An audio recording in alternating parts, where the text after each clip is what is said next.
Hello, everyone, and welcome back to the Barely Bookish podcast. Today, we're going to be talking about the Interview with the Vampire TV show, and I am once again joined by Candace. Hi.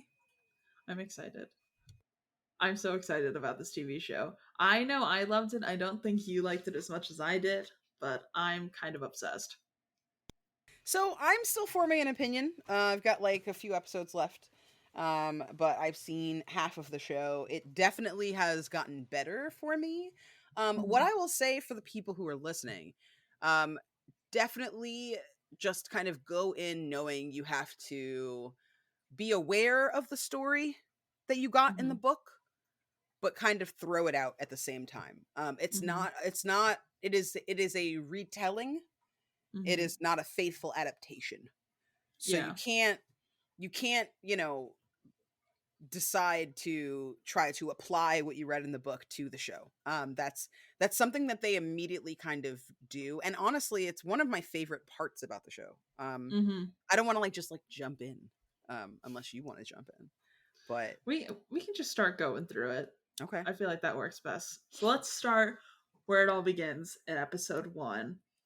So I thought the whole interview segment on the TV, I thought it was like an ad, and then I realized it was like an ad within the actual fiction. Yes. So I thought we were just getting like a traditional same ad run.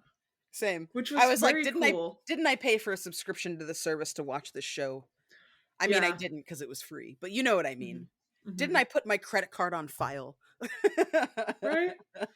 I know. I was like, okay, maybe it's like a Hulu situation where you pay a lower price or something. Yeah. And then we see him watching the TV and flicking it off, looking irritated.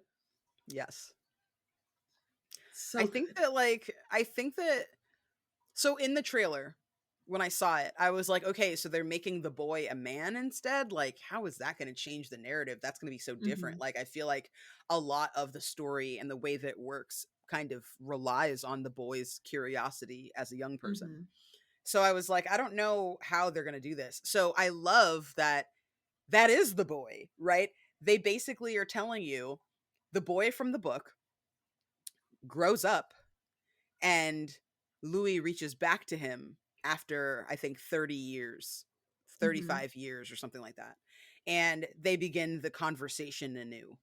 And the boy admits that he was rash the last time they met, that he had, a host of problems and issues, right? Like, there are all of these kind of little shortcuts that they're taking to serve you, to prepare you for serving you this very different take on this novel. And I like that they divorce it from the original, right? They don't give you the boy. They say that was the past. Let's talk about how we understand ourselves now. And I love that one of the baselines of this narrative is the mutability of memory, right?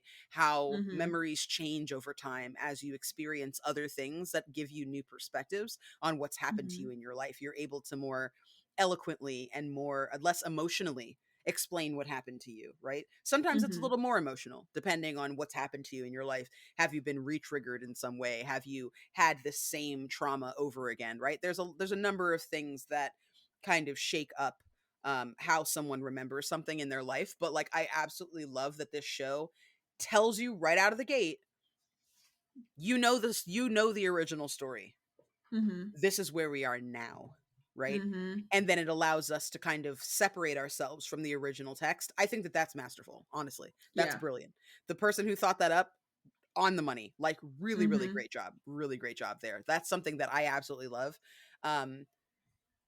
I think that showing this new Louis being this kind of person that's actively trying to be chill, right? He's actively trying to be accepting. He's actively trying to work with this man, right? There's a lot of effort that this version of Louis kind of shows that Brad Pitt's Louis does not, right? Brad Pitt's Louis is just sitting in a chair having a normal conversation. Things are chill until they're not, and then the movie's over, right? That's Louis in the movie. But the Louis in the book, I feel like this is honestly a better representation of Louis in the book, because Louis in the book, does he complain a lot? Yes, constant bitching. It's horrible. Yeah. However, Louis in the book has a reason to bitch, right? He's had a bad time. Okay, he has. Even though he's a big whining pest, he has had a bad time.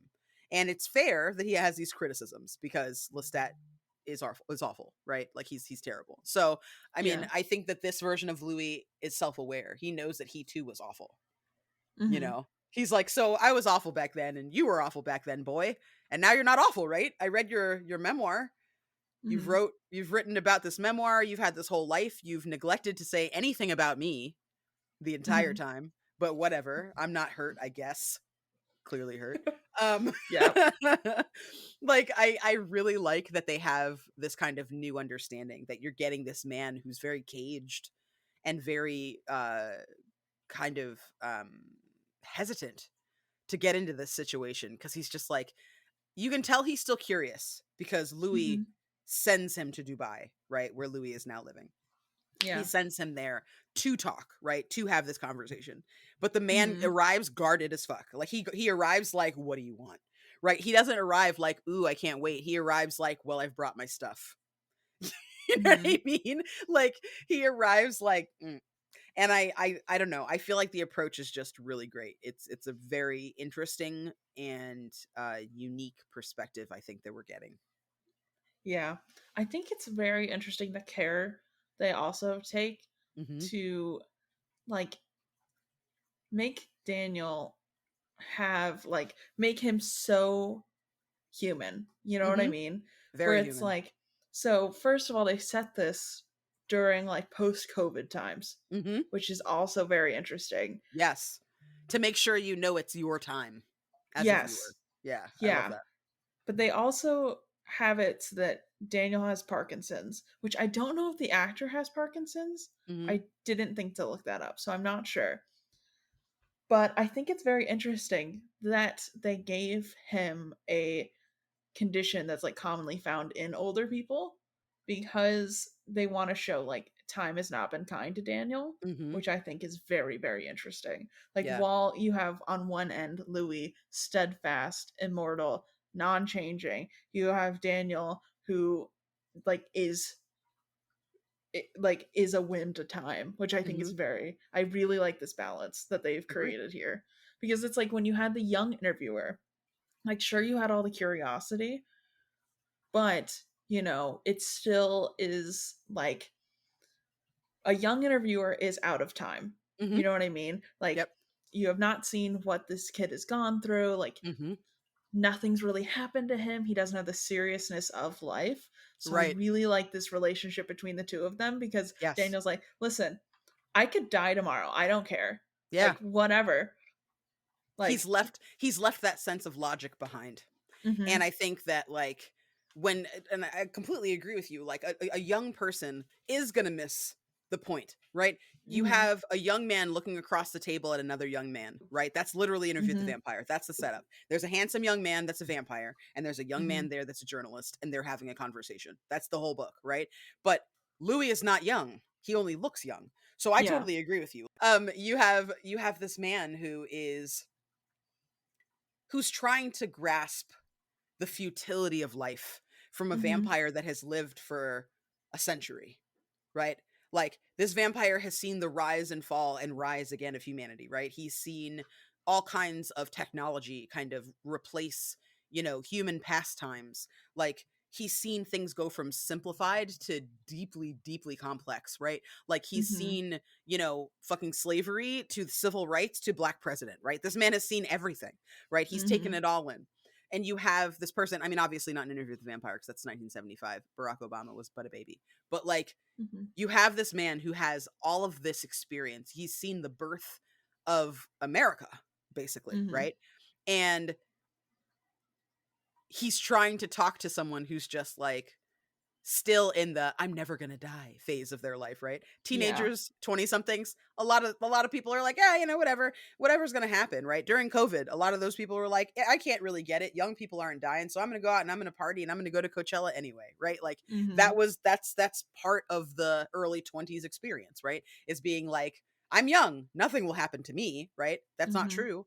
But that's how a lot of younger people feel, right? You're just like, whatever. I mean, Yeah. all of college is an experiment of, well, can I drink until I pass out and not die, right? Like literally just dangerous behavior in your teens and Mhm. 20s, right? Lots of it. And I think when someone tells you, "Hey, the world is dangerous. I'm dangerous." Mhm. You're staring in the face of actual death.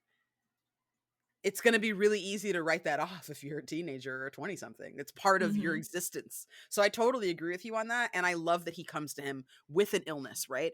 Three Yeah. wives later, children Yeah. later, several children later, right? Like, has had a full experience of life and is now looking death in the face in a very different way than he was when he was Mhm. 20, and has to kind of not just wrap his mind around what Louis is telling him now versus what he was telling him then, because obviously there are going to be differences in the way the story is told. All of us have that, right?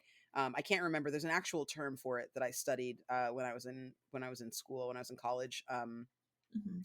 I can't remember what the term is, but um, there's an actual term, like a psychological term, for how differently people can remember things and how memories kind of change and shapeshift, right?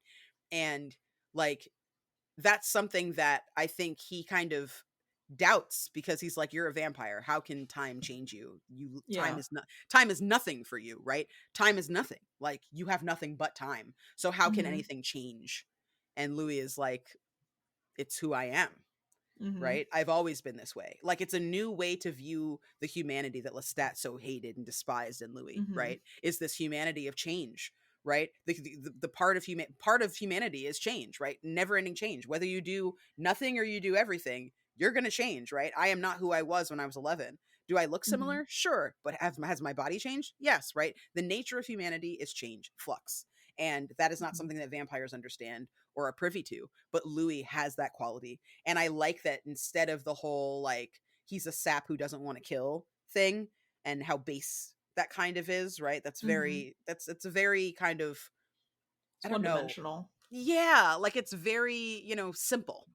Mhm. Oh, well, here it is, a little throwaway thing about me, right? Like, okay, Mhm. Louis, pat yourself on the back. To, I've had lifetimes to think and consider and to watch the world move around me, and this is who I am now. This is how I Mhm. understand myself. This is what was wrong back then that I couldn't articulate because I was too close to it. Like, I Mhm. think all of us know what that's like, right? Years Yeah. later, reflecting on something and being like, "Oh, I'm over that now." Right? The Mhm. realization that this thing that caused you great pain and great harm at the time, that you were obsessed with, that you couldn't let go, is now beyond your reach. You're like, "Oh, it's Mhm. gone. It's floated off somewhere else and I'm free." Right? What that means for a vampire who's literally endless. Like, Mhm.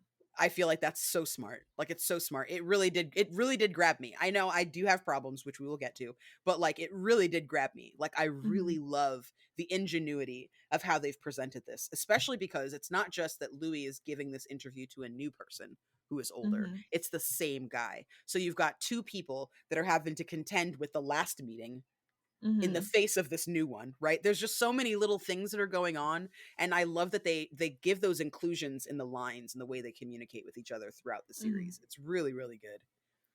I also have to mention, I really like the fact that Daniel has been permanently scarred and he has Yes. the bite marks still on his neck from when Mhm. Louis bit him when he was Yes. like in his 20s. So it's like not only is he going with like the fact that this interview changed the way he lived his life forever, but he also has permanent scarring on his body Mhm. from the last interview he gave and he's Yep. still here. Yeah, a constant reminder. And I feel like Yeah. that's what I think that's what draws I think we will find that is what draws Louis to him, Mhm. because Louis also has a curiosity, right? Mhm. He also has a, well, why do I have to do things the way they've always been done? Right? Mhm. That's a flame that he sees in himself and in Daniel. And I think Mhm. that that relationship is one that I am very invested in, surprisingly enough. Mhm. I'm hungry to know what comes next, you know what I mean? Like, what Yeah. happens after that point, because,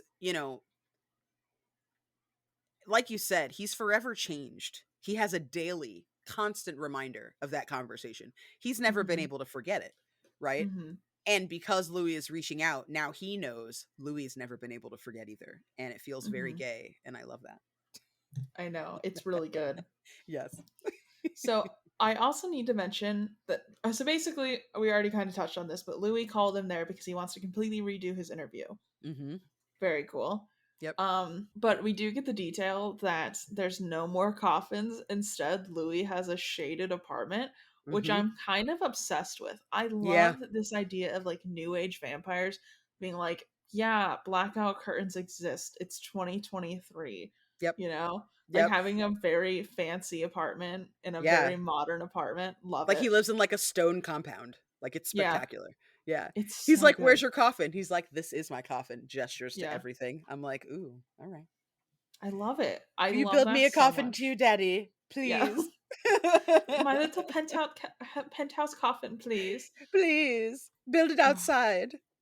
so good. So good. I Yeah. am obsessed. It's Yeah. it's pretty top tier. I'm not gonna lie to you. So, we're starting to get dates. I'm trying my best to keep track of all the dates. But June 14th, 2022 is when this interview happens and Daniel is basically ready to die. Like he kind of has said something about how he's like, all right, you know, I'm here because I have nothing left to live for. He's getting like IV treatments, so he's like, whatever, we'll do this interview, fine. Mhm. Like he's like, you could kill me right now, I don't care. Like, Yeah, I have nothing to lose.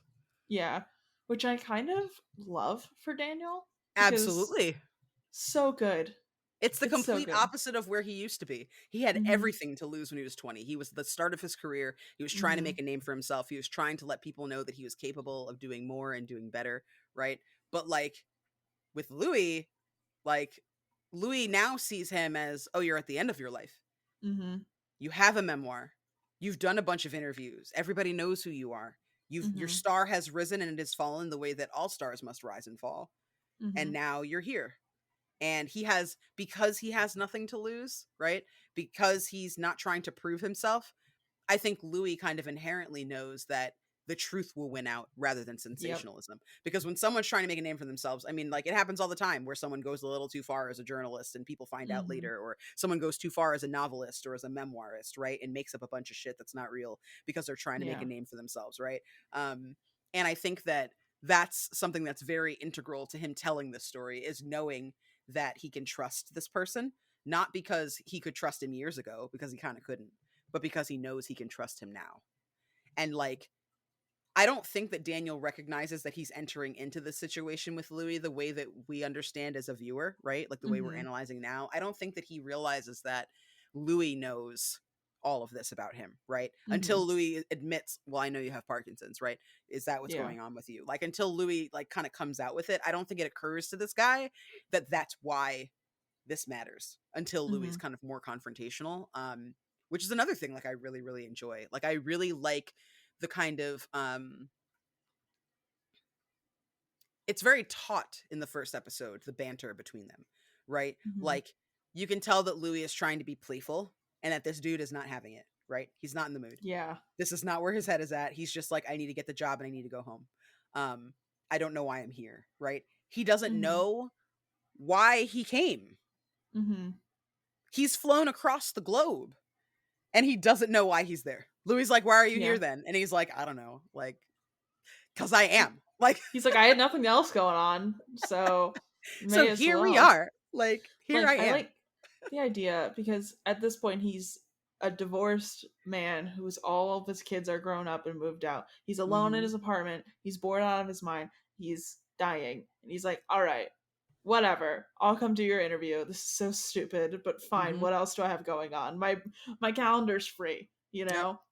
So he's like, whatever. And Here I am.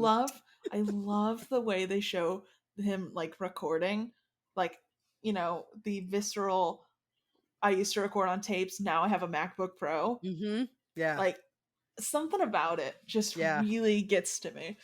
It's very very good. And I think that like for people who are fans of the original, I think there were a lot of people, of course, white people getting outraged that there's a black man that's supposed to be a white person and blah blah blah, right? There Ugh. was a lot of dust up when that happened. People were really really upset and offended. But I honestly think they're doing a great job. I There are think they some did lovely. things, yeah, there are some things that I would change about the way that blackness is depicted and about the historical pieces of it. There's Yeah. some historical stuff that doesn't jive, which we'll get into later, but like I think that overall, having this conversation, especially setting it, it's very bold that they would set it in our world with the whole Mhm. pandemic thing, right? With COVID. Like the fact Yeah. that they're setting it in our universe is something that I find extremely compelling, especially knowing that they are building this entire community. There's even a Mhm. nod, and part of this is because they're trying to build a universe, but there's a nod to the Mayfair witches Mm. I in this didn't show. catch it Yeah. because obviously. Yeah. There's like a little like tip of the hat Mhm. to them. And I think it's interesting that that happens. Um, because again, like it's nice to know that they care, you know what I mean, about Yeah. this world and about this universe and trying to like pay their respects to the writer, to Mhm. the author. Anne Rice is credited as an executive producer in this because the production started before she died. Mhm. And so is her son, actually. I told you her Mm. son is a queer author, Christopher Mhm. Rice. He's also credited with the show, which kind of makes me wonder if that's why it's a little gayer. And when I say a little, I mean a lot. Yes. Um, when we start our flashbacks, I gotta tell y'all, it gets gay real fast. Real quick. I did not expect it to be gay in the first episode, but it is, Mhm. and it is not a mistake. It's so good. It is I great. like I'm willing to pay for AMC Plus for season Agree. 2, you know? Same. Like, Yeah, they hooked me. willing to They do got it. me. Yeah, Yeah, they got I'm me. sold, you Mhm. know? This is, like, Yeah. the one streaming platform where they gave me a 7-day free trial, and I'm actually gonna come back, you Yeah. know? Yeah, Like, agree. for this specifically, and it makes me hopeful for Mayfair Witches, which I have Same. not read yet, but Yeah. I mean, I might not even read it, I might just watch it because, oh my god, like, Yeah. it's so good. Well, the It's so first good. one so the first one is bulky. Mhm. The first one I'd say is gonna be probably about the same time expectancy. You should expect the same amount of time, as Mhm. Interview with the Vampire. It's about the same thickness, like the book itself is about the same girth, if you will. It Mhm. is chunky. It's a chunky baby. Um, but the sequels, uh, Taltos and Lasher, those are Mhm. both shorter books. Now, I'm pretty sure that since I read those books, Anne Rice wrote more in those in the series because she's very um she really likes writing like within her world. Like she made a world, which is why it's so Yeah. easy to adapt into a television show. Like Stephen King also made a world. Like it's really easy to find the thread through all of his books as well, especially the ones that are set in Derry. Mhm. Like the kids from Stand By Me are from the same community as the kids from It, for example, right? Mhm. But and it's a Pet Cemetery, right? All kind of similar locations or at least headspaces, but they're not as specifically in the same universe as like Anne Rice's books are because she's telling a very specific narrative. I'm Mhm. not sure if Mayfair Witches ever crosses over with Interview with the Vampire and the Lestat stories, the Vampire Chronicles. I'm fairly certain that they at least do kind of have shake hands because I know that Talamasca are in both Interview with the Vampire and the Vampire Chronicles, as well Mhm. as being in the Mayfair Witches. The Talamasca is like the council of people who know about Mhm. supernatural stuff. Um, and regulate supernatural stuff kind of in that universe. Mhm. So I know that that at least exists in both places. So there's definitely an obvious thread there. Mhm. This show is attempting to connect it a little bit more firmly because they're both set in New Orleans. Um, but yeah, that's what it is. It's a one off. I think when Louis is talking about his properties, I think he goes, no one's over there at the Mayfair estate talking to them about their stuff. Like it's like an offhandedly Mm. like Okay. those people kind of thing. But the Mayfair witches are who he's talking about. Okay. Because like Lestat is like, you can't draw attention to yourself, and Louis is like, weird shit happens over there all the time and nobody's looking at them. Yeah. Um, so like I don't know. I really like the direction this is going in. I just kind of wonder like how they're going to continue to change it because Interview with the Vampire, I'm pretty sure again, like I stopped reading when there were five or six books I think in that Vampire Chronicle series. There's now like 12, I believe. There's like a ton more that I have not even cracked the spine to. Mhm. Same thing with Mayfair Witches. There might be more of those that I have not read. I've read all three of the originals, but I don't know if there's new ones that she's written after that. Like I know the Vampire Armand came out in like the late 90s, I think, or early 2000s. And I Mhm. remember that was when she kind of started really picking back up in that universe. And there's several that have been published after that, even. Um, so I think that there's huge potential here. I just wonder how they're going to keep Louis around, because it really seems Yeah. like a lot of this is going to come down to Lestat, because that's really Yeah. he's the main character of the Vampire Chronicles. This is just a I feel like what Rice did was she set up, this is who this person is through this one man's eyes, and then Mhm. the rest of the series is, and this is who he is to himself, because it's all kind of Yeah. from his perspective, um or much of it is from his perspective. So I just wonder, like, obviously this story, I haven't finished it, but I know the story doesn't end where the book ends, so there's going to be a season 2 of this specific story. Mhm. I just wonder, when it's time to have conversations about Lestat, is it going to be the same actor playing him? Are they filming concurrently, right, where they're Yeah. filming all those stories at the same time? Are they going to get somebody different to play young Lestat? um Yeah. Really well cast, by the way. Yes. I had a problem with him for like the first 5 minutes. I was just like, you're kind of corny. Like, you have like a dumb voice, and I don't know how I feel about you. You're kind of bugging me out a little bit. And then I was like, Mhm. then that scene with them on the balcony Mhm. with the beautiful sex worker lady that they're all like Mhm. chit-chatting and flirting up. I was like, I like how arrogant he is. He's like Me really too. awful. He's so Yeah. shitty. Like, he like doesn't take anything seriously at all. And I was like, Mhm. okay, well, that is Lestat. Lestat is not a Yeah. serious person. Serious is the last thing I would describe Lestat as. And I feel like Tom Cruise's take on Lestat was a little more serious. He definitely gets happy-go-lucky, which I enjoy very much, because Mhm. Tom Cruise is usually himself in every movie, and I feel like Mhm. he actually did a good job not being Tom Cruise for once. Um, but I like the take that this guy is doing, because he's open about his attraction to finery. He's open about his Mhm. standards. He doesn't seem to just care about the money, which, like, original Lestat only cared about the money. Mhm. But I think that what this show does is it takes elements of who we find Lestat out to be in the books later on, after interview, and Mhm. gives it to you a little earlier, right? Because Louis is able to kind of have this new lens and this new understanding of who Lestat was as a person, and I'm sure has done the research, right? Because he has this whole collection of artifacts and things, right, of vampire Mhm. culture. So I imagine that this version of Louis probably knows all about Lestat's adventures, right? Mhm. Knows, about Akasha, for example, right, in Egypt, and Ankil, and all of that stuff that Lestat eventually finds out about. I imagine that this version of Louis probably understands more, and that's why part of why he wants to talk to the guy. So I do like that they don't just make him petty, which is how he's characterized in the book. He's just a petty Yeah. shit, right? Who just wants money. He's greedy. He's selfish. This Lestat is still greedy. He's still selfish, right? Mhm. But like, his care and his love of Louis comes across a lot better here than I think it does in the movie, Yeah. personally. Yeah, I think so too. I think, Hmm. well, obviously they can actually be in love, which is beautiful. Yes. Yes. And And they are in love. They oh fight like a yeah. little old couple. I love the relationship between the two of them in this Hmm. movie. Yeah. But And I let's love that okay. they let Louis be gay too. Like, Yes. it's interesting that they portray Lestat as being bisexual, Mhm. and or like pansexual, really, because Lestat's like, if you're cute, you're cute. Um Mhm. and Louis is like, I thought I liked ladies, but right? Yeah. Like, I like that they allow him to just be like, I like boys, right? Men are Yeah. beautiful, and I find a comfort and a home in them that I don't have with women. Like, I love Mhm. everything that they are in the show. It's beautiful. It's I spectacular. know. Queer icons, truly.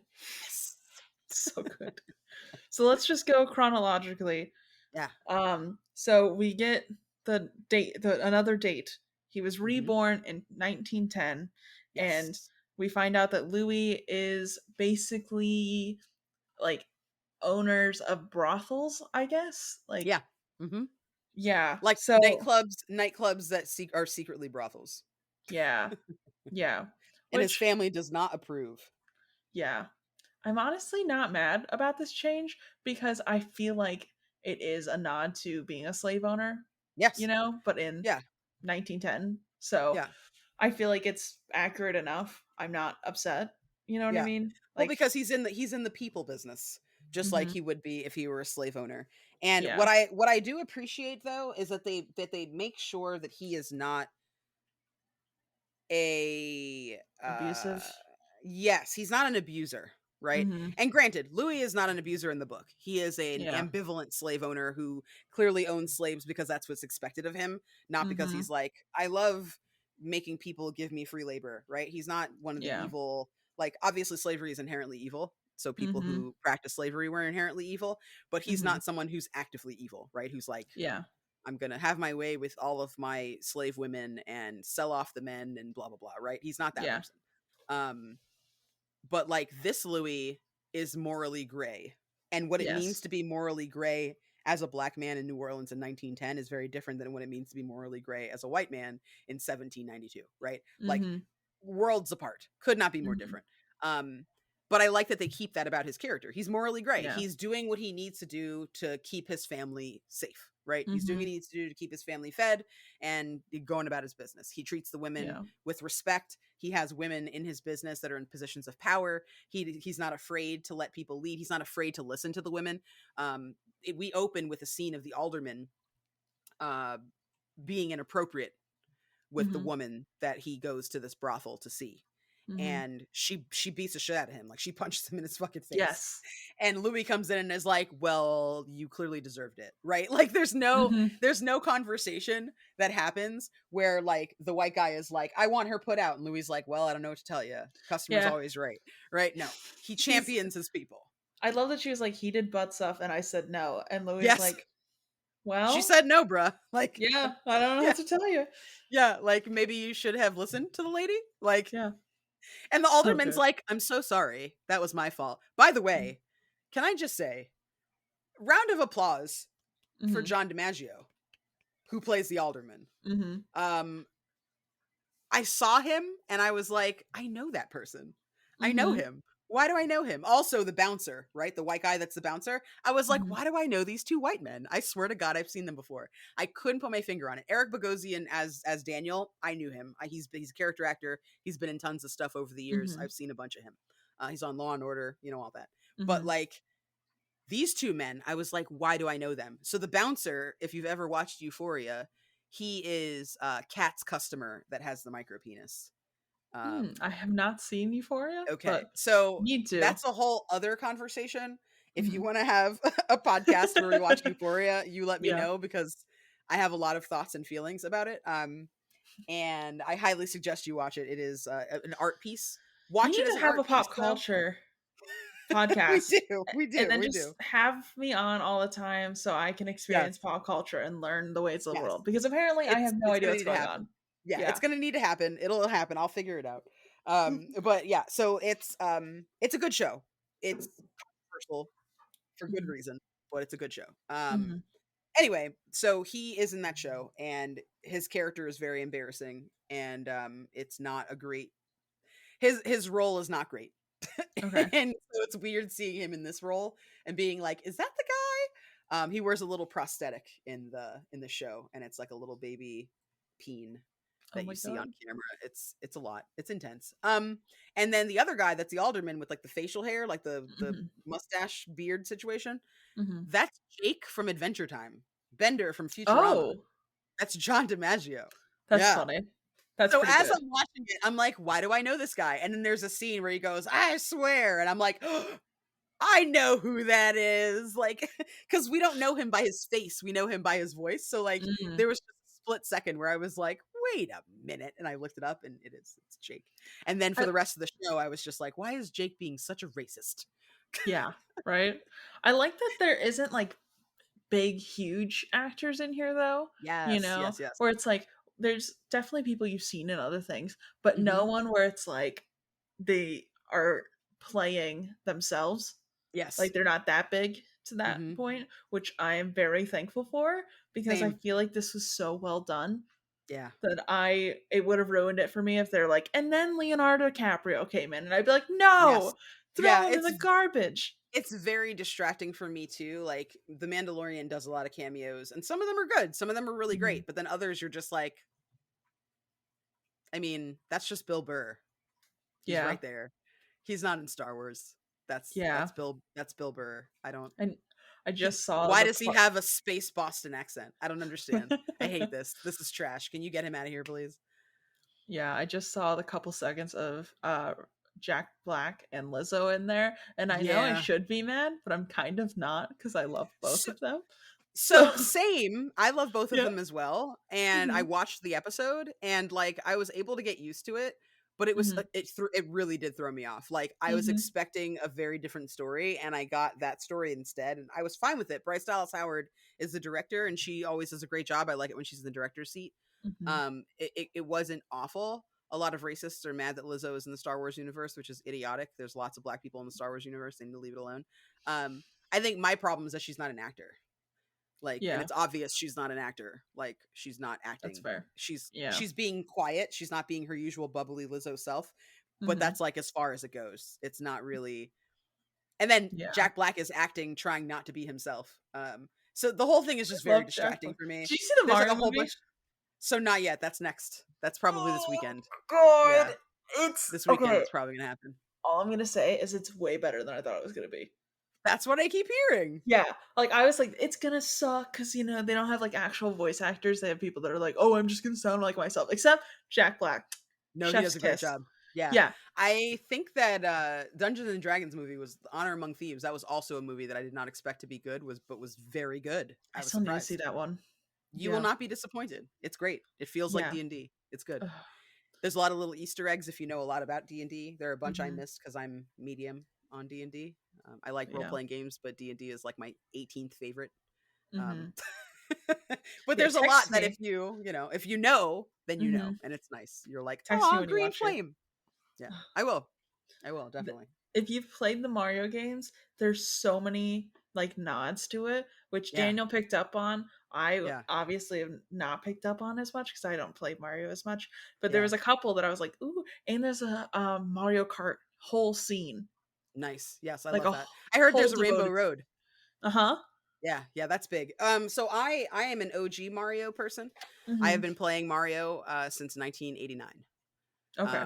So I am deeply steeped in Mario. I played and still have my original NES. I have an original SNES. I've got an original Mm-hmm. game. My brother still has our N64 because I have Mm-hmm. not been able to pry it out of his fingers and steal it because it's technically mine. Um, but yeah, we Fine. were a Nintendo. My family is a Nintendo family by and Mm-hmm. large, so it's going to be very meaningful for me. I know when I see it. There's going to be a lot of moments, especially if they dig into Mario 2, which nobody really liked Mario 2, but I love Mm-hmm. Mario 2. It's great. It has Yeah. nothing to do with any other Mario. The way you play is completely different than the way you play any other Mario. I still love it. It's really Yeah. weird, and that's why I like it. They So actually I'm made excited for that.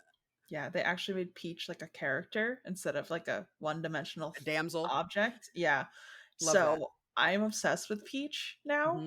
Hmm. No one will ever take her away from me.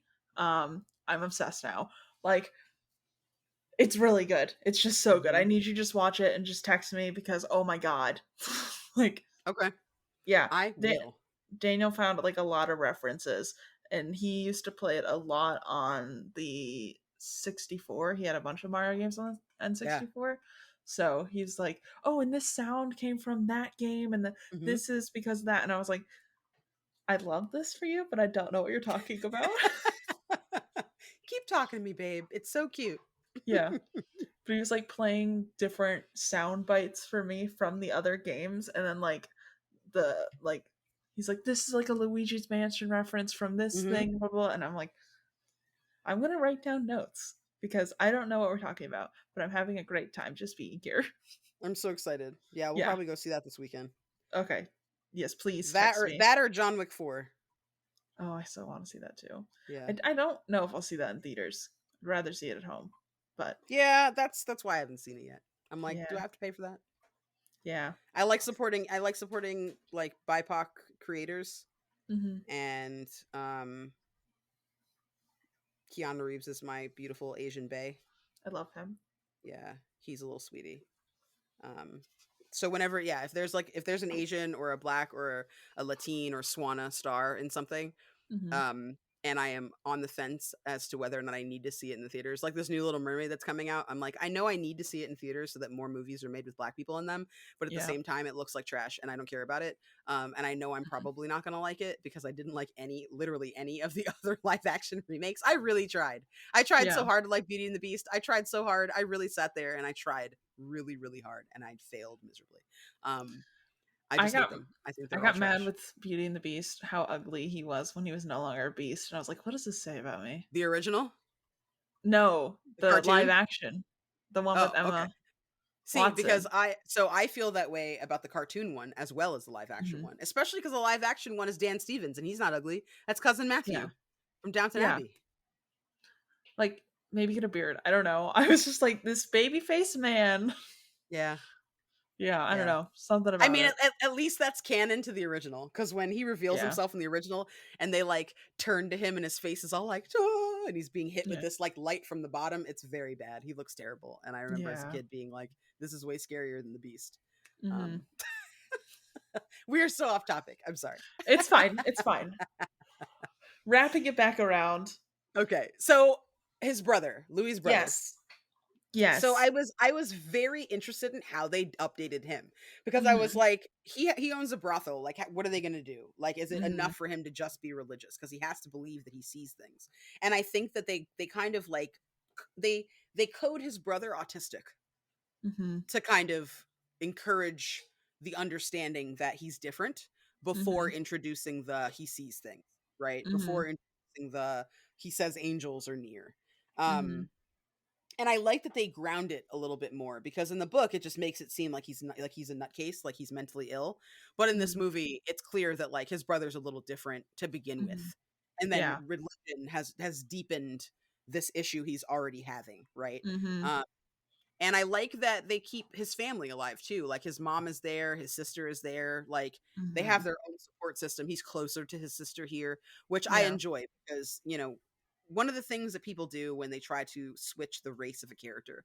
And I heard somebody talk about this the other day. Oh, when I write stories, I just write character one, character two, character three. And then later on, I just throw whatever ethnicity and whatever race and whatever gender and whatever sexuality Mm. onto them so that I have a diverse group of people. But that's not how that works, right? Like you Yeah. can't say, "Oh, I'm just going to, make this character a black woman," and then character A is facing down a wall of police in an alleyway and isn't scared. No. That's Yeah. not real, right? That completely cuts apart the realities of being a black person in America Mhm. where your story is set, right? You're ignoring reality, and I don't like that. There are bits of that happen in this show, of ignoring actual history and reality, but I Yeah. do like that when they make Louis a black man, they it's imperative that he has a pull to his family because black Mhm. families, especially back then, like family is a very big theme for ethnic people in general. If you're ethnic and Mhm. Italian, you probably are really serious about your family. If you're ethnic and Polish, you're probably really serious about your family. It's not just a black thing, right? Hispanic people, everybody, people outside of black cultures, have very serious ties to their family. It tends to be something that, more like American white people have less of a tie to their family, and a lot of that is because of racism, right? Especially Mhm. at this point in our society. But I think for black people, it's very important. Like family bonding is very important, and I think part of that comes from slavery, right? When you weren't guaranteed to have your family when you were a slave, right? Mhm. Oftentimes your mom would be sold, your dad would be sold, or your child would be sold, right? Nobody would care. They would just separate families.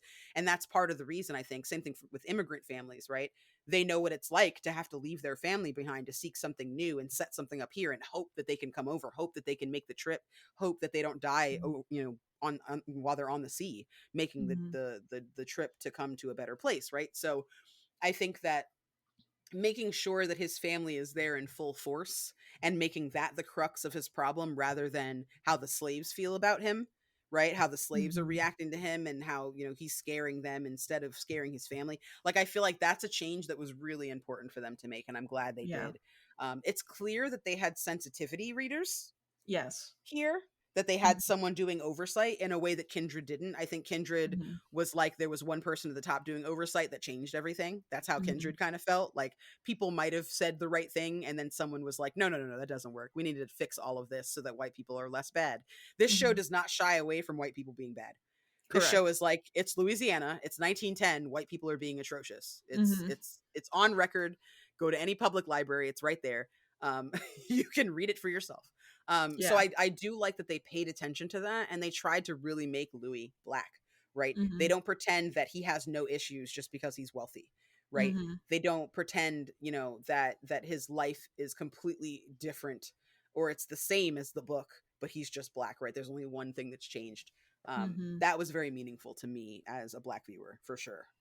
I also I liked seeing their traditions they also kept in, Mhm. like, for Louis Mhm. specifically. Yeah. I like that they weren't just like, "Oh, they're gonna have a wedding in the church, like, look all fancy," Mhm. but, just like swapping out races. I really like Mhm. that they were like, okay, these are traditions that at this time like a black family would have. And they Right. kept all that in. Yeah. Specifically, I really like seeing. Did you see the wedding scene yet? Yeah. Okay. Yeah. I can't Where remember which episode where they like so jump the broom and stuff like that too. I kind yeah, of like that that nod was in there. so part of what creeped me out in that first episode with Hmm. the wedding scene was like the extended dance scene between him and his brother. And I Yeah. recognized that it was supposed to indicate the closeness that he Hmm. shares with his brother, right? It's supposed to show and symbolize that, again, he's deeply ingrained with his family. He really cares about these people. He has a lot to Hmm. lose, right? Showing that he has something to lose, because that's something that Hmm. the original story kind of acts like Louis didn't have much to lose, right? His brother is weird and his sister doesn't care about him, and he doesn't have a mom, and he's a wastrel, right? He's a washed up wastrel who just like is a scoundrel, and he does whatever he wants, and he's in the drink all the time and whatever, right? Like I get that, but like I'm glad that they didn't do that to this version of Louis. The Hmm. thing that made me feel sensitive about it, and this is what I'm saying about things that are made for black audiences, things that are made for white audiences, and things that are made for everyone. I do Hmm. think that they tried to make this for everyone, whereas Kindred is clearly for white people. Yep. Um, but I think that one of the things that I would have liked was a less extended dance scene, just because in American history, when you look at like movies and shows that white people have made that have black people in them, Hmm. minstrelsy is a very big theme, where it's Yeah. like a lot of song and dancing, and oh look, they're happy go lucky, and look at them, they can jape, and it's for our Hmm. entertainment, kind of like the scene in Kindred where the little children come in and they do their dancing and their play and Hmm. stuff for white people. Like that's very much a big part of why I was like, and it made me feel a little weird seeing that extended dance scene. I recognize what it was supposed to be doing, Yeah. but as somebody who's consumed a lot of that pop culture, it made me a little uncomfortable for a That's second. And fair. I immediately looked up to see like what we're working with as far as executive producers, writers, directors, right? Who Mhm, is making the show? And I feel like a show that's doing its job the best it could possibly do mhm, doesn't give me that feeling, right? mhm, A show that feels like black people were deeply invested and involved in it. I'm never like, "Oh, let me look it up." Right? mhm, There's a movie called The Alchemist Cookbook. It's an indie movie. There's only like 3 people in it, right? And it's very small budget. It's no frills. When you watch it, there's no advanced camera angles. There's no really CGI. It's about this guy who goes out and he lives in a cabin in the woods. This black man, he lives in a cabin in the woods on his family's property, mhm, and he's trying to commune with the devil, right? He's trying to get what okay, he wants from the devil. mhm, So he has this alchemist cookbook, and he's trying to figure out how to kind of, it's almost like Mephistopheles. And mhm, if you've ever heard of or read anything by Goethe, um, about this man who basically is has a relationship with Mephistopheles, has a relationship with the devil, right? It's okay, this human man and the devil. So it's kind of, it echoes that sentiment a little bit. mhm, But basically, I bring this up because it is a movie that has, I think, one white person in it. It's like 2 or 3 black people and 1 white guy. mhm, Um, and when you watch it, there are certain things that feel very authentic. And at no point did I doubt that black people made it, right? At no mhm, point was I like, who directed this or who wrote this, right? Like that to mhm, me shows that the person who's making this movie has not stepped on any lines, right? I mhm. watched Into the Spider-Verse. Did I have to know that the person who directed and wrote Into the Spider-Verse was a black person? No, because they did a really great job. At no point was I like, I feel like my blackness is like being looked at in a way that I don't like, Your right? I spider feel like senses are tingling. basically, you know what I Yeah. mean? Like kind of like when you watch a show about women, right? Mhm, And you know when something has had a healthy amount of woman input mhm, because of how things are treated, how, like oh, there's a character that has been walking in high heels all day and she has taken them off and put flats on. A woman Mhm. probably directed that, or somebody who understands women directed that. If the woman is in a mini skirt and high heels all day, every day, she's chasing down cop cars in the high heels, right? Like Atomic Blonde. You know, ain't no Yeah. women talking to me No. about that movie, right? Like Yeah. that's some man's idea of what the perfect lady does, right? So Uh-huh. it's like that where you get that feeling where you're just like, hold on, right? So Mhm. this It's show hasn't made me have a lot of hold on moments, yeah, but there have been a couple where I'm like, that's fair. wait a minute. You know what I mean? Mhm. I think that's too true too right now about a lot of, like, older people making Gen Z movies, you Yes. know? Yes. Where you're like, Perfect example. okay, like sometimes it's like, you can do okay with a women's movie. I'll like look at you a little bit, but I've been seeing it a lot with like these Gen Z movies where they assume that like every Gen Z person is like 12, which is Yeah. strange, or like they Super don't strange. understand technology, and then they try to be like, yeah, and then I texted her TTT hug emoji, blah blah blah, like all these emojis, and I'm like, do you think we like write in hieroglyphs? I don't understand. Yeah. Yeah. So Yeah. I don't get it. Like I'm very confused. Yeah. Like, It gets very, how do you do, fellow kids? yeah. Hmm. Like so Yeah. like I get it from that Right. aspect because I've been seeing a lot of that recently too. And I'm Yeah. like, I listen, like I don't need you to be the most in touch, but like maybe don't do this. Like maybe Yes. just treat us as human beings. I'm Yeah. confused. And I Like can tell you this right now, having worked in advertising, you know, that's mhm, how we met, right? Like yeah. it's a room full of white dudes over the age of 50 that are Mhm. making decisions, and then they look to a person of color, or they look to someone who's not a dude, or they look to somebody who's not old, and they're like, "What do you think of this?" And then you go, "No." And they Yeah, go, "What would you change?" And you go, "Everything." all And of they it. go, "What one thing would you change?" And you're like, Mhm. You're like, God, I please guess if I no. had to pick from this long list, it would be Mhm. this one thing. And they go, I Mhm. don't agree. And then they put it out. Yeah. Right? Like, that's literally it. That's literally what happens. And I think that's what happened with Kindred, right? That's Mhm. Kindred. These black people Mhm. were like, here's what we made. And the white people were like, right, but white people just look really mean. And Yeah. everyone's like, I mean, yeah, but that's, and they were like, no, no, no, no, no. Here's how we can fix it. Hear me out. And then they fixed it in quotation marks. And Yeah. it was terrible. Right. So I very much feel like this show does a great job avoiding that. One of the people that actually directs this show, Mhm. for anybody who is listening and is interested in pop culture nonsense, if you've ever watched 30 Rock with Mhm. Alec Baldwin and I'm going to forget Liz Lemon's name. Tina Fey. There you go. Oh, okay. Um, and Tracy Morgan. If you watch that show, it's very old at this point, but it's a really it's a funny show about show business Mhm. and working at NBC. Um, there is a character on that show called Toofer, who is a black man who went to Harvard. He's very proud of the fact he went to Harvard. They hired him because he is both black and went to Harvard, and they need both of those perspectives in Mhm. order to kind of make their show the way they want to make it. So they call Mhm. him Toofer, which is super insulting. You should never call someone that or even joke. I've had someone Yeah. joke about that in front of me. It did not go well for them. Just Mhm. don't do it. But but yeah, that's who he plays. And now he has switched from being an actor because he was really a writer for a long time at the Mhm. comic for SNL and stuff like that. So now he's a director, and he actually has directed a bunch of these episodes of Interview with the Vampire. Mhm. There's also a story editor, right? Instead of being a writer for the show, because when you look at the writers for the show, some of them have almost no credits. It's pretty wild. Yeah. They trusted this show with people that don't seem to really have a horse in the game at all, which was interesting to me. But the guy that's the story editor is black.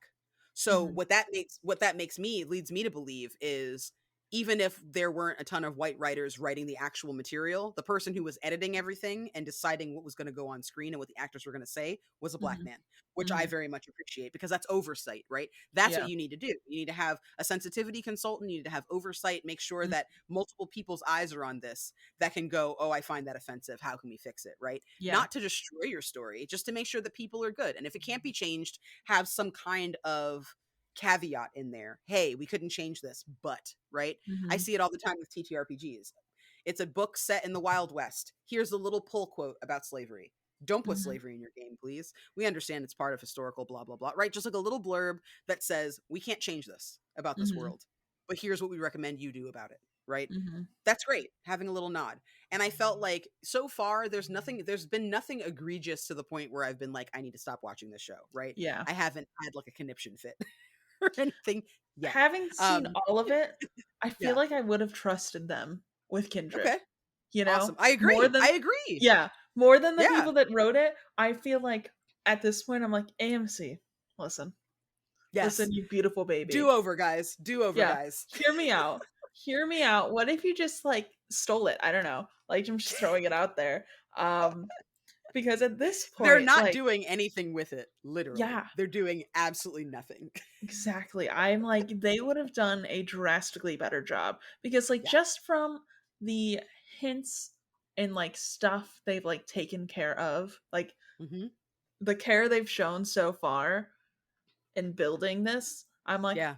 I trust you. You know what I Yes. mean? Like, I feel like they would have done enough care to make the Kindred TV show just from what I've seen. Like, I think that Yes. they would have probably been like, okay, we will actually show white people being trash because they were Yep. not afraid to show white people being trash, which is Not at all. it's important to this type of story. You know what I mean? Absolutely. Like when you Absolutely. change all of this, like you can't be like, oh, but the white people are fine. Like you have to No. show racism in a different balance if you're taking slavery out of the equation, you Absolutely. know? Yeah. And So, I love that they give that space. mhm. You know what I Mhm. mean? They give that space. And like the white people aren't even really apologetic. Like I also like that they make the white people very aware Mhm. of the racism, right? Like I feel like in Kindred, the white people are almost like dumbfounded by Yeah. the concept of racism, Yeah, right? they're like, Like "What? Me? Racist? I don't know. I've never heard I the just have term." slaves because everyone has slaves. Luke is Yeah. basically my brother. So Yeah.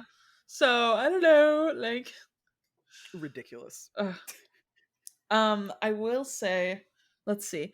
The cinematography of the very first kill, oh my Excellent. god.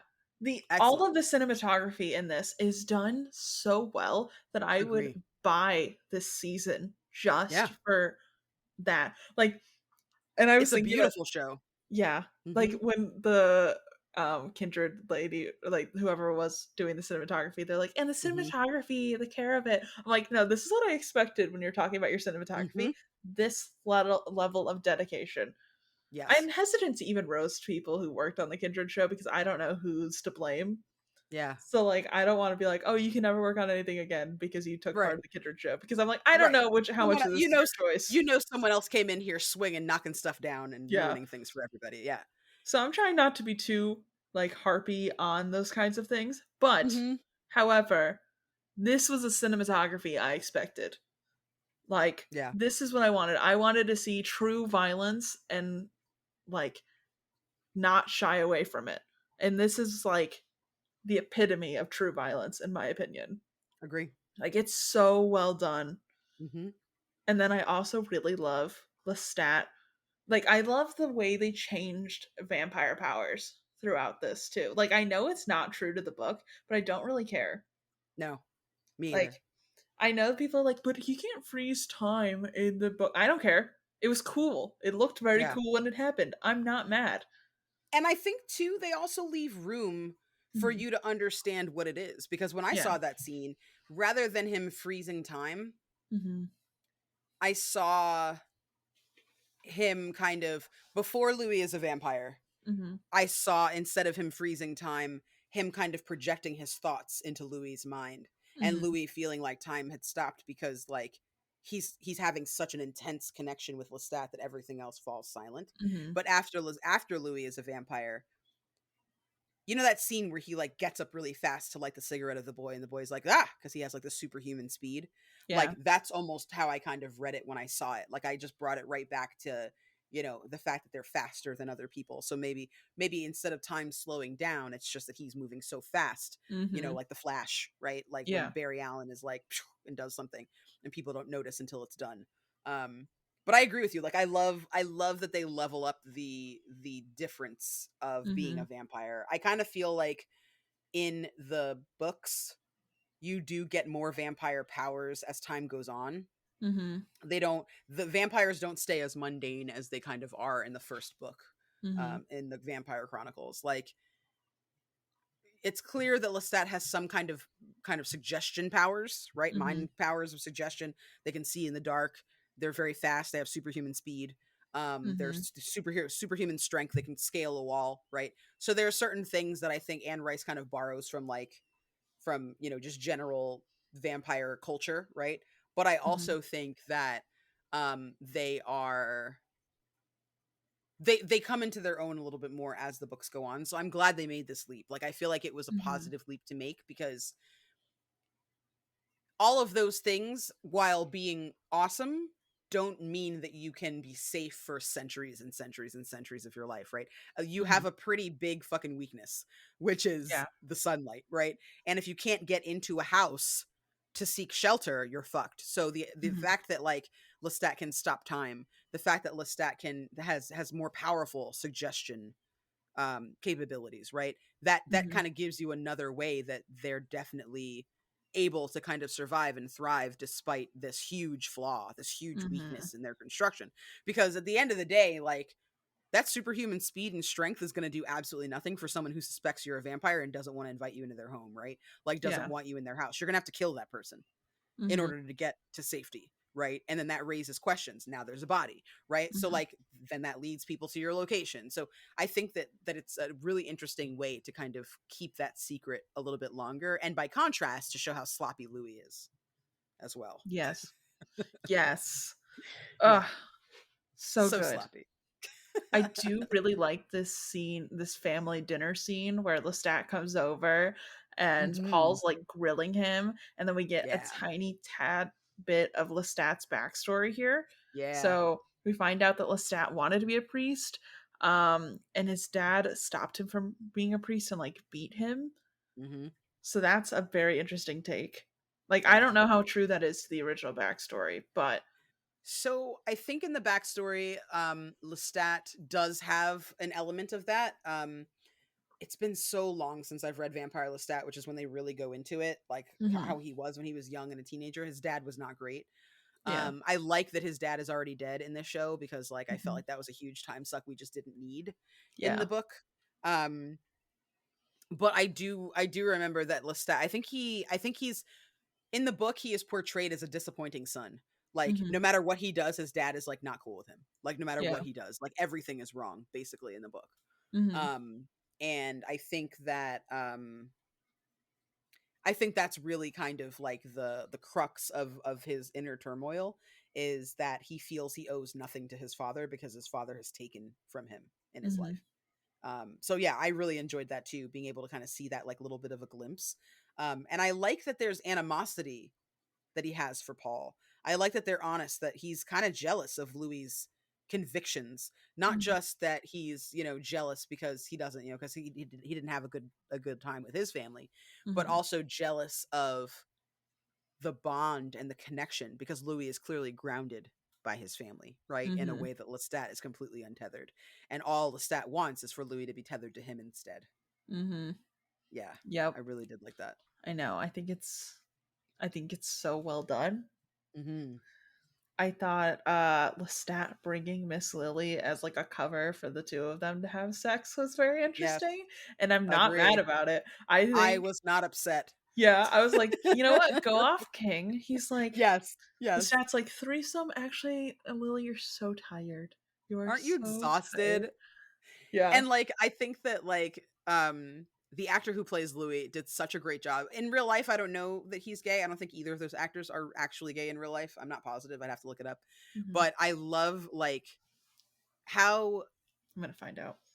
unashamed they Mhm. play their characters, and how they play their roles. Like, there's a lot of flirting between Lestat and Louis in the movie version, right? It's Mhm. very low key because it's the early 90s and we're still kind of being precious about gay stuff in mainstream Mhm. culture, and it's a mainstream movie. If it had been an indie movie, there would have been way more gay stuff. Oh yeah. But it was not. It was very highly publicized and big, right? So they had to be careful. Um, but I think that, like, the longing in Louis's eyes, and, like, the hesitancy of, like, is this happening? Is Mhm.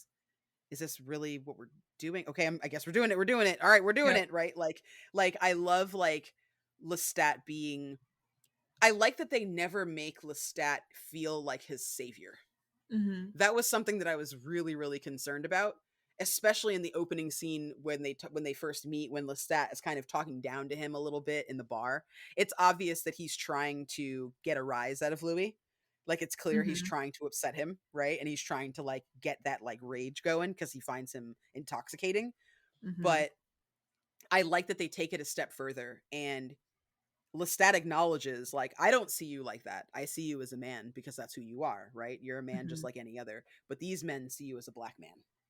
And I acknowledge that, and I respect that, and I give space for that. Mhm. That level of respect, I think, is something that I wasn't anticipating seeing. And I like too that they also have Lestat make mistakes, right? Like, we are both in interracial relationships, right? Mhm. Sometimes mistakes are made, right? Sometimes Yeah. there's something that you think you understand until you're in it, and then you're like, oh shit, that's different. Okay, well, Mhm. sorry. Sorry, buddy. That's not what I meant when I said that this wasn't a big deal. It is a big deal, and I'm Yeah. thankful that you have explained why it's a big deal, right? There's cultural differences. And I like that they give room to that in this like beautiful interracial relationship between these two men. Because things are different for Louis, right? He's Mhm. powerful and he has money, but that power is illusory, right? It's tied directly to the money that he has. And even that seems to start to run out in the first episode, right? Mhm. Even that comes under fire. Like, money can only save you and take you so far. The alderman was assaulted in your establishment. That could mean ruin, right? Mhm. One incident that was his fault could mean the entire destruction of everything that this man has. So, like, I like that they show that race is very much a linchpin upon, which a lot of people's wealth and stability was based at that Mhm. time. You know what I mean? Yeah, I totally agree with you there. Like, really really interesting the way that the two men kind of portray these characters. Mhm. How Lestat is like unashamed, how hesitant and scared Louis is until he Yeah. finally finds that liberation. But it comes from within, it doesn't come from Lestat, and I think that that's awesome. Yeah, I did Google to see if they are gay, and it does not Mhm. appear that they are. But No. like they had They fooled me though, and that's enough. yeah, they had so much chemistry. I was Yes. like, "Damn," Lots of chemistry. you Yeah, know? it was spicy. Yeah, because Yeah. there was never a point in time where I questioned that these two men were like kind of in love. You know what I Yeah. mean? Where it's like Agree. sometimes when straight people play gay people, you're like, yeah, No. no, Yeah. I don't know about that one. It's like Yeah. how in Modern Family, Mhm. the guy who plays Mitch is not gay. Like, Yeah. but they have enough chemistry that I'm like, you know what? Fine. It's fine. It's Yeah. fine. You I'll fooled allow it. me. You fooled me. It's fine. Yes. You know, I Yes. won't be mad. Yeah, totally agree with that. And I feel like, I would prefer for more gay actors to get work, Mhm. because there are actors out there who don't get work because they are gay. Like Yeah. Matt Bomer, for example, right? Matt Bomer is like a poor man's Henry Cavill. He's Okay. American Henry Cavill. Like, if you look at Matt Bomer and you look at Henry Cavill, there are going to be some pictures that you're going to be like, "Who's that?" Mhm. They are both the same man. Henry Yeah. Cavill is slightly more swole, but he was Superman, so he had to be. You know what I mean? Mhm. Um, so it's hard for me to like look at situations like that and like not recognize the reason that this man is not as popular as Henry Cavill is because he is a homosexual and he is out about it, right? That's Yeah. literally the only reason that Matt Bomer, I'd argue he's as good or as bad, depending on who you ask, of an actor as Henry Cavill and everything, right? I like But the Henry reason Cavill. that Like, I like him too. He's yeah, beautiful eye candy. Is he a fantastic actor? No, he is not. I'm sorry. that's He fair. is he is beautiful is what he is, right? And sometimes that's enough. Ooh, Sometimes that's all okay. you need. I looked up Matt Bomer. Yeah. Yeah, No, be fine. I would be if I saw these two men on the street, I'd be like, "Oh my god, he was in Magic Mike." Yeah. I don't remember He's him. in he's in all of the Magic Mikes. Jesus Christ. Okay. Yeah, I Mhm. don't remember him, but Yeah. It's cuz they don't give him enough screen time because he's gay. yeah. This man is a Yeah. fine, fine man. He's gay, but he is beautiful, okay? Like, he is gorgeous. And like, I don't mind gay people playing straight. Same Ooh, his thing with, if husband's you're hot too. Have you seen the two of them next to each other? Beautiful. beautiful couple. Mhm. If you've ever watched Scandal, I have not. or Half Baked, Guillermo Diaz, he's a famous actor. He's been in Weeds, right? Mhm. He's been in a bunch of movies as like a kind of a stereotypical character. He's played a lot of like um kind of like more hood thug type Latin characters because I believe he's Puerto Rican, the actor. Mm-hmm. So he's played a lot of characters like that, but he's gay in real life, right? He has a Mm-hmm. husband, he has a family, right? He's gay. But like he usually either plays a character that doesn't have a love interest, Mm-hmm. or he plays a character that is now I've seen him play a character that has a woman love interest, right? An opposite Mm-hmm. sex love interest.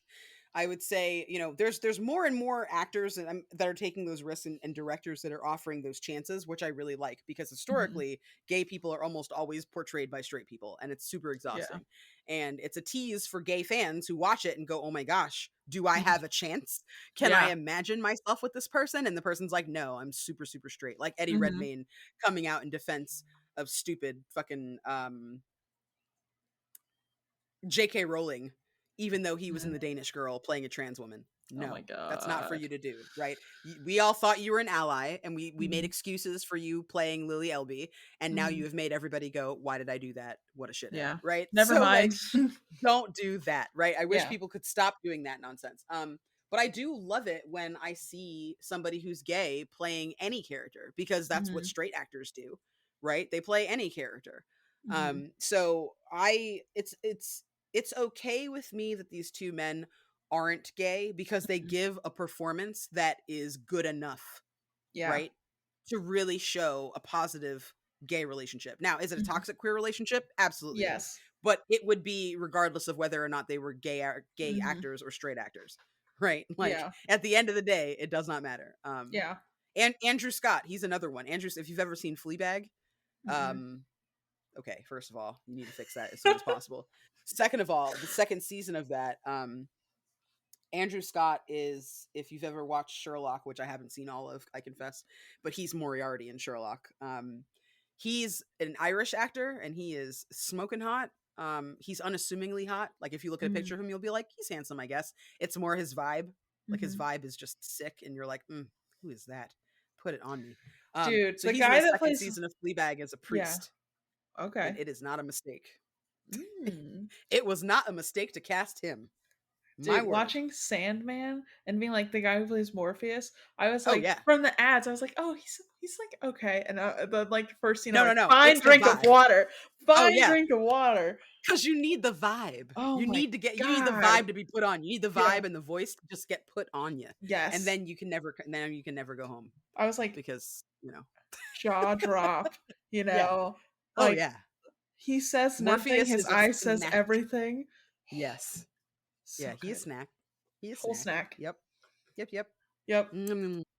Also, having watched Doctor Who, the amount of like people from Doctor Who I see in other things, I'm like, Oh oh, yeah. Well, the amount of people that are in Doctor Who that are from other things. Lord Grantham's in Doctor Who from mhm. Downton Abbey. I still have to watch There's all Downton kind Abbey. there's all kinds of cameos Mm-hmm. in Doctor Who. You have not seen Downton Abbey? Mm-mm. Yo, I'm finna walk out of this interview right now. I swear to God, Rachel. I swear to God. I'm gonna leave here. I'm gonna leave. Oh I, my God, Rachel. I listen. It's because my mom got too into it, so I was like, I can't. I like I Listen, had. I know it's gonna be good, and I know I'll see it at some point. But like, I haven't watched TV. I totally understand why you would not want to see it if your mom is into it. Yeah, it's on my list of things to watch. But like, I just started watching TV again, so like, Hmm. there's a backlog going. Okay, it's been I about understand. 2 years since I've watched actual TV. I understand. So, What I will say is, when it comes to Downton Abbey, mm-hmm, there are several ways to watch it. mm-hmm, One of the ways, if you're a white person, right? mm-hmm, One of the ways you can watch it is, oh my goodness, I identify with these downstairs people. They're real people. These upstairs mm-hmm, people don't know anything that's going on in the world. Those mm-hmm, downstairs people are hardworking folks. That's who I would identify as. mm-hmm, Then there's the white people who watch it and go, I'd obviously be a Crawley because I'm a fancy bitch and I know how to mm-hmm. be classy. I feel like if you identify with the Crawleys, Yeah. right, and you're a white Mm-hmm, person, mm-hmm. you're probably a Republican. Yep. Um Probably. and it can be a toxic show for those people, because it's showing kind of like the exception to the rule of how people treated their servants Mm-hmm, in the 1920s and 1910s and stuff. mm-hmm, But as a black person watching it, it's probably the best show about white people I've ever seen. And Like, there's only one black person in the entire show, and it does not suffer for it, believe it or not. We see some vampire healing with Lestat's finger prick of blood. I thought that was a cool element. Not mad about that. We Mm-hmm. also get to find out that Daniel and Louis met at a gay bar. Yes, they did. Which I'm like, what does this mean for the future? Uh huh. Uh huh. What I was like, does it ooh. mean for Mm-hmm. the future? I was like, T, because we know he has ex-wives. I He don't. does. That doesn't mean anything. Very interested in that because I was like, does this mean something? Does this mean they could have had a relationship more than just an interview? I don't know. I mean, I think that's how it's going to end, personally. Mm-hmm. I think Louis is going to be like, I see so much of myself in you, and I want to spend the rest of my life with you. What do you think? And I think this man is going to be like, this is all I've ever wanted. I've been thinking about you every day for 35 years. Could be. Could That's be. all I want. That's all I want. I won't tell you because you haven't seen it yet. Listen, I'm very excited. See, now I have to finish it. Now I'm going to finish it today. Yes. I'm just going to sit down. I I'm binged this just in going to one day. power watch it. I watched all of it. I would have binged it in one day, but horrible things happened, and then there was a flash flood, and my mom Yeah. was caught in it, and it was horrible. So Yeah. No, fair. Fair. yeah, That was spooky. yes, it was not good. So let's see what else we missed. Oh, so we do get Paul ending his life with just walking off their house. Yep. And can Um I just say, knowing what we know mhm, about the tale of Lestat and Louis' brother in the book, right? Of Paul mhm, in the book, what we mhm, know, right? Like, knowing that the powers of suggestion in this universe are so much stronger, mhm, I'm like, mm-hmm. mhm, He just woke up the morning after this wedding, was super happy, spent so much wonderful time with his brother, had a mhm, great day, had no disagreements, had no issues with his mental capabilities, mhm. and then just like goes step step step pavement. Yeah. I don't know about Sure. that one. Sure. Yep. Okay, Lestat. Okay, Mhm. Lestat. He just was like, I'm just gonna step off the building. Sure. Yep. Sure. Sure. I said it in the book. I say it in the show. Sure, Exactly. I'm Lestat. like, "Uh-huh. Yep. Mm-hmm. Yeah, Mhm. sure. Yeah. Yeah. And Armand didn't suggest Louis make Madeline a vampire either. No, Of never." course. Of Yeah. course. Of course. Mm-hmm. Mm-hmm. Mhm. And then the church though is like, "Oh yeah, Paul just slipped and fell." Which Insane. I thought that was honestly I'm not mad about that because like I feel like that was the least they could do, you know? Yes. Yes, I agree. It was a way of paying respect and being, Mhm. nice about it. But I was still like sus AF. Don't like it. Mhm. Mhm. Oh, and then Lestat being like, "Ditch your brother's funeral, Louis. Come hang out at my house." Listen. All that did was just double down. Again, like, Lestat does not understand what it's like to have a meaningful relationship. And it is Mhm. so obvious. Like, I like how forward they are with those hints in this in a way that they aren't in the movie version. Yeah. Like, in the movie, it's like Lestat just wants a family, right? Like, he Mhm. gives Claude to Louis because he wants a family. Mhm. It's like Lestat's like, I just want us all to be happy, right? That's a very different vibe than I have no understanding. Mhm. Your love of your family is completely alien to me. I don't understand it. Even if I were human, I wouldn't understand it because me and my family are not tight and we are not chill. I Mhm. don't get any of this. I want to take you away from them. I don't get Mhm. why you're so hung up on it, right? Like, to me, that deepens the experience between the two men because everybody has empathy, right? To a certain Mhm. degree. Not everybody has empathy. There are medical conditions that mean that mentally you do not have empathy, right? Cool. Mhm. But like, for the most part, people have empathy. They can understand what it is like to go through something if they have gone through it, and they can identify with someone else who is going through the same suffering they've gone through, right? The same experiences. Mhm. I think it's very powerful knowing that something that is intrinsic to who Louis is as a human is something that Lestat didn't understand as a human either, Mhm. right? Like, that separates them even more. Like, the divide is even bigger because even if Lestat wasn't a vampire, right, that's not the coldness that makes him alienated from family and not understand family. He didn't understand family when he was human either. Mhm. So to me, portraying it in that way is much more powerful than the kind of fleeting misunderstanding that kind of appears in the book, right? It's a Mhm. fundamental difference of a state of mind between these two Mhm. men. it's not just a disagreement.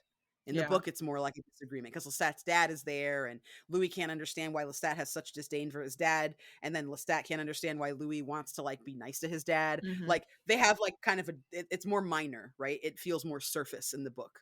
It's like my dad was shitty to me as a kid, blah blah blah, right? It kind of ends there. But in this show, it's like a fundamental misunderstanding. All Lestat wants is Louis. That's all he wants. Mhm. And Louis is like, I want you too, but I have my family. And Yeah. Lestat's just like, what are you saying? Yeah, so it's Right? like, Like, what I are don't you get it. talking about? Yeah, like, He's like, can "I'm you write over it here. down? I have Like, a mansion, and also, like, we could just go bang." I don't really get it. Like, all you can eat buffet. People yeah. won't remember that you fed on them. You can pick anybody you want. Like, everything's good. We've got finery. And Louis like, yeah, but like family though. And Lestat's like, you keep saying this family word. I don't. And also, this is like the first time we get really Louis differentiating from his family because like his mom fully blames him for Mm-hmm. his brother's death. So like Yes. already the cracks are starting to form. His sister's like, "I Yes. know you didn't do it, but like, mom, just give her some Mm-hmm. time." And I think Yep. that's really interesting that like this is, we're already starting to see a lot of that separation happening. Yes. And I also think it's interesting too that they don't make it easy on Louis, right? Mhm. It's not like in the book it's kind of easy for him, right? Mhm. Like his brother dies, he and his sister are estranged and it kind of just ends. But Yeah. here like Louis is still trying, right? He's still Yeah. attempting. I also really like the little Easter egg. Mhm. Um so his sister's husband, Mhm. did you hear his last name? I don't I don't think so. He's a Flaneur. Oh my god. Yeah, Oh it's my god. awesome. It's awesome. It's like the littlest, tiniest Easter egg for So people who good. read the book. It's like a little sprinkle. Like, Mhm. she's married to Mr. Flaneur. And I'm like, Mhm. okay. Because there is a conversation for a minute in the book about Louis trying to marry his sister off to the young man who owns that plantation so that they can Mhm. kind of just like, she can be out of his hair or whatever, right? So someone else, someone else's problem is kind of Mhm. how they refer to it in the book. So I like that they kept that. It shows me when people do things like that, it shows me that they are paying attention. You know what I mean? Yes. Kind of similar to in the movie, where Louis and Lestat are in the dining room, and there's a big kitchen. I mean, in the dining room, there's a big mural. Not a mural, a painting, like a large painting above the Mhm. fireplace in, in the dining room, and it's of a woman who has a Mhm. similar coloring to Louis, and it's kind of like implied that that's his sister, right? Like she's still there. That Mhm. presence is still there, and it's a nod to the book for people who are looking for it without being Mhm. too overwhelming. And like I really like that they've been doing that in this show. Still rewarding people who aren't new watchers, new viewers, new to the Mhm. story. Yeah. It's so good. So well done. Hmm. Yeah, Then we get the scene of Louis running to the church, going to the confessional, and him in this confessional deserves its own award. agree, So well done. And then we agree. get Lestat busting in, eating the priest, being like, "You know what, Louis? I'm gonna say it. In love with you." Bam, bam, bam. Murdered two priests. There's blood all over the floor. And Louis like, "You know what? That's kind of hot, actually." Yeah, He's like, "I I've don't know what never this had said about somebody me." just yeah, like cuz he's like I've never had somebody like make it about me. Like Mhm, and it's clear too how we get there. Like Louis mhm, is going through this experience where his family is rejecting him for the first mhm, time. They've been putting up with his bullshit for a long time, right? His family is not thrilled that they are into fucking brothels, right? That is not mhm. the vibe for them. But it sounds like their dad wasn't really that great. He didn't really manage the money well. So Louis is Yeah. doing the best that he can, right? His family is complaining, but he's doing the best that he can. Mhm, And like he's going through this experience where like he no longer has that support system. He's feeling mhm. deeply alone. And Lestat is like, look at what I'm willing to do for you. Yeah. I'm in here with you right now. I know Mhm, you're looking to God. Don't look to God. Look to me. I mhm. can help you. I can So fix you. good. And all Louis wants is to believe. Like all Yeah. he wants is to believe in him. He's like, take me home, daddy. Like, Yep. you know what I mean? Oh, Like, it's beautiful. take me home. Yeah. Again, cinematography, excellent. Mm-hmm. The That blood final tier, scene. oh, Yeah. it's Yeah, the beautiful. closing scene, absolutely gorgeous. Yeah. Really, really well done show. I am not upset at it. No, they could not have ended the first episode any better. Agree. I immediately watched the second. I was like, Mhm. what's next now? I know. I have, like, Obviously, I gotta my watch the next notes one. hovering, my pen hovering, and I'm like, "Click play." Like, so Yes. good. And can I say too, like with Kindred, I wrote chapters of notes Mhm. on every frame, right? I Yeah. had like at least 30 bullet points per episode. Mhm. This first episode, 4 bullet points. I kept forgetting to write notes because I was Yeah, so same. wrapped up, you Yeah, know? I was in it. Second episode, 6 bullet points. By the Yeah. third episode, I went, all right, McAfee, you got to tighten up. You got to I write know. more bullet points. So this second episode has 7. Yep. The third episode, rather, has 7.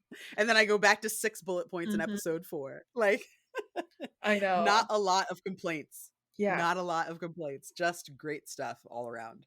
So good.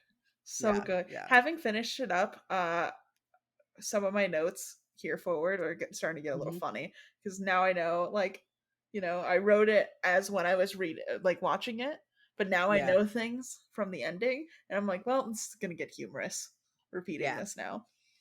Yeah. So, I feel like this show like tests you though, man. There's some hmm stuff coming up y'all are gonna hear about that's gonna tug at your little heartstrings. It gets hmm real sad for a minute. Um yeah, for a while, probably. I imagine these next episodes I'm about to watch are also gonna be similarly sad. hmm But yeah.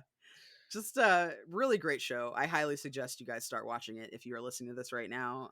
Even if you haven't read the book, it is enough of a carryover, I feel, hmm for you to feel like you have seen it or read it. hmm Mhm, yeah. I think you don't necessarily need to have read the book. If you mhm. do, you'll still enjoy it. You don't feel like you're watching the same thing over and over again. Yeah, yeah. Um, I think there's enough nods to it that if you read the book, you'll get like a little extra flavor. But if you Mhm. don't need all this, like, you know, tasty tidbits, you'll be fine. You don't need it. Yeah, yeah, agree. So good. I'm excited to talk about the Mhm. next episode next week. But Yes. Candace, where can all the people on the internet find you and your stuff? You can find me at that Candace Girl, Candace, over on Twitter. You can find me at Candace the Magnificent everywhere else, like Discord, Twitch, and Instagram and YouTube.